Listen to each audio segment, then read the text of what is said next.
मुख्यमंत्री ने गोहाना में 2 से 3 घोषणाएं करी थी। आपकी 7-8 साल निकल चुके हैं, मुख्यमंत्री घोषणा पूरी नहीं कर पाए। कौन सी घोषणा? गोहाना मेम रोड चौड़ा करना, पश्चिमी बाईपास, क्या कर रही सरकार? इस विषय की मैं एक बार विशेष कार्य ऐसे मीटिंग भी थी कार्यकर्ताओं के साथ, विधानसभा चुनाव की तैयारी कर दी गई है, क्या करें? देखिए, गोहाना लगभग मैं आता रहता हूँ, आप लोग सभी से मेरा अच्छा से परिचय भी हो गया है और समय समय पे पीछे में आया था तो जो बाढ़ संभावित क्षेत्र थे उनका एक दौरा था। उसके बाद बीच में मैं आया था तो यहाँ के लोगों की कुछ 1-2 वारदात यहाँ पर हुई थी, उसके बाद आए थे। तो आज केवल और केवल यहाँ कार्यकर्ताओं के साथ एक मीटिंग का था और शहर के गणमान्य लोगों ने यहाँ एक छोटा सा कार्यक्रम भी रखा था, तो उस कार्यक्रम में आए थे और सरकारों का और आम समाज के प्रबुद्धजनों का इनका समय समय पे मिलना जुलना ये रहना चाहिए। इसी आधार पर हम लोग यहाँ पर मैं समय समय पे आता हूँ। ज़मीन की जो हकीकत है उसका पता लगता रहता है और छोटी मोटी कोई बात है उसको बढ़ने से पहले उसको समाप्त कर दिया जाए, तो ये सब जानने के लिए मैं यहाँ पर आज पूरे नगर के लोगों के साथ यहाँ पर बैठने आया। बहुत कम समय बचा है, चुनाव होने वाले हैं, क्या कुछ आप लोगों की प्लानिंग है और क्या सुधार इस 3 महीने में देखने को मिल सकता है? नहीं, सुधारों की जो प्रक्रिया वो सतत चलती रहती है और चुनाव भी एक प्रक्रिया का हिस्सा है। तो चुनाव भी आएगा तो जब हम उस विषयों पर चलते हैं और सुधारों की जब बात होती तो चुनाव भी स्वाभाविक है, वो भी उसकी तैयारियां भी चलती हैं और उसकी तैयारियों में हम गोहाना जैसा छोटा सा शहर भी कश्मीर की तरह दिखाई देता है, हर तरफ पुलिस है लेकिन वारदात कम नहीं हो रही है, उसके बावजूद भी धमकियाँ मिलती हैं लोगों को। नहीं, ऐसा नहीं है। अगर मान लो सुरक्षा की जहाँ तक बात है, इस सरकार के अंदर जो आंकड़े भी गवाह हैं, हमारा जो भी ये ऐसी घटनाएं हैं, वारदात हैं, इनका कोई संरक्षित जो अपराध था आज उसकी कमर पूरी तरह से तोड़ दी गई है। कोई किसी के संरक्षण में कोई अपराध नहीं चलता। अपराध का थोड़ा थोड़ा एक तरीके जैसे बदलते हैं तो सरकारें भी उसके हिसाब से बदलती हैं। तो हमने पूरी तरह से शहर के अंदर लोगों को एक विश्वास दिलाने का जो काम है वो पूरा यहाँ पर है और दूर से दिखता है कि सुरक्षित शहर है और लोगों में इस प्रकार की कहीं से कोई ऐसी घटना कोई ऐसी आती है तो उसके ऊपर सख्ती से निपटने का काम भी हम लोग कर रहे हैं। कोई 2-3 मामले हैं जो ट्रेस किए हो आप लोगों ने, पीछे धमकी मिली है जिनको वो ट्रेस हुए हैं? अभी मैंने बताया ना कि अपराध की जो प्रकार है तो वो भी बदलते रहते हैं। किस प्रकार से, जैसे कहीं से बाहर से कोई कॉल आती है तो उस पर अन्य जो आजकल सोशल मीडिया के जो प्लेटफॉर्म हैं वहाँ से धमकियाँ आ रही हैं, तो उनका एक सतत वो प्रक्रिया उसमें चल ही रहा है और कभी हम इसको छोड़ने वाले नहीं हैं। और अपराध की जहाँ तक बात होती है, संरक्षण में किसी के अपराध पड़ने नहीं देंगे। जिसके संरक्षण में भी अपराध है, अपराधी को भी, संरक्षणकर्ता को भी इनकी कमर तोड़ने का हम काम करने लगे। मुख्यमंत्री का बयान था ये जो धमकियाँ मिल रही है ये विदेश में बैठ के वो और सरकार के हाथों तक नहीं पहुँच पा। नहीं, ऐसा बयान नहीं था वो। उन्होंने मैं भी जैसे ऐसे बात कर रहा हूँ वही बात थी कि एक सामान्य चर्चा का विषय था। उन्होंने ये नहीं कहा कि सरकार नहीं कर सकती, सरकार सब कुछ कर सकती है। देश के दुनिया के किसी कोने में भी, आज भी आप लोगों को समझ में, आपको लोग पता ही है कि दुनिया के किसी कोने में भी बैठ के अगर कोई अपराधी छुपने की कोशिश करेगा तो नहीं छुपेगा वो।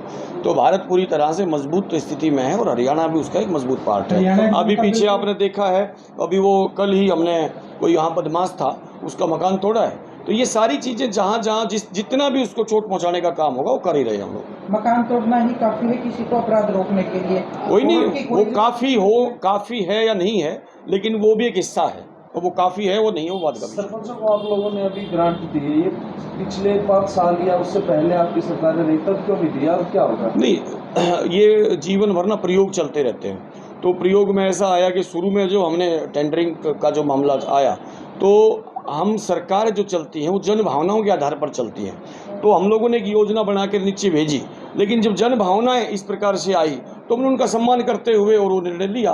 अब उस दिशा में हम बढ़ रहे हैं। लोगों की सरकार है, लोगों के लिए है, तो इसमें कोई ऐसी बात नहीं चलती है।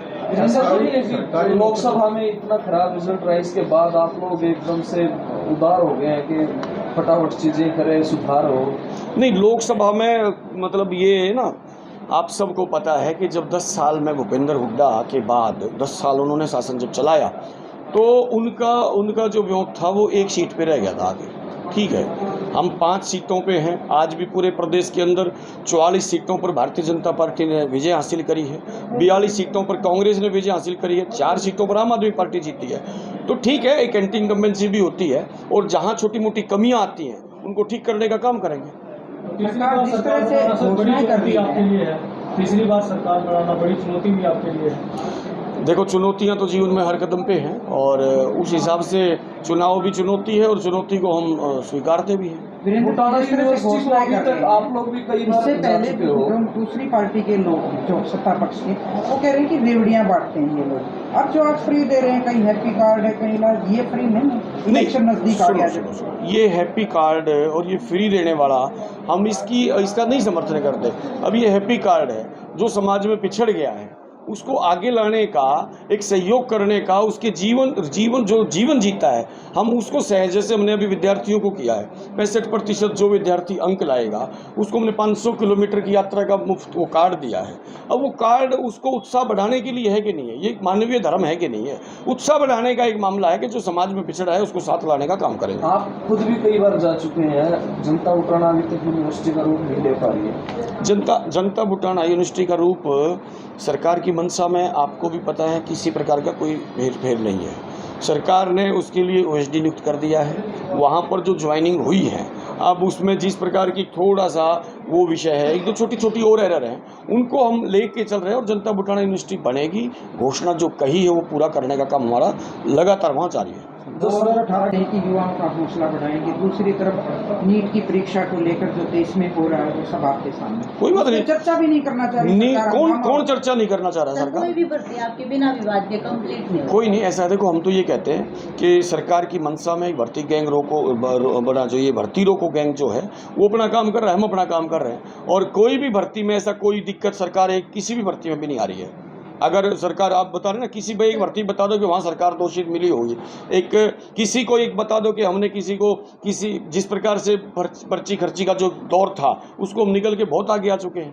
सर, 5 नंबर वाला दोष तो आपकी सरकार का है ना, कोई कानून ना दोष वाला विषय नहीं है। वो आप दोष है क्या? वो दोषी तो मतलब है, कैसे दोष है वो? सुप्रीम कोर्ट ने नहीं, आप वो दोष कैसे, एक मत है वो मत करवाया कोई नहीं, वो दोष नहीं है, वो एक मत, मान लो कोर्ट ने ये डिसीजन दिया है कि वो नहीं देने चाहिए थे, लेकिन हमने अपने प्रदेश की स्थिति को देख करके निर्णय लिया था कि जो समाज पिछड़ा हुआ है, बरसों से पिछड़ गया है, जो परिवार है, उसको आगे लाने का हम ये काम कर रहे हैं। आपने तो कानून नहीं बनाया ना सर। कौन सा कानून? आपने 5 नंबर वाला कानून नहीं बनाया।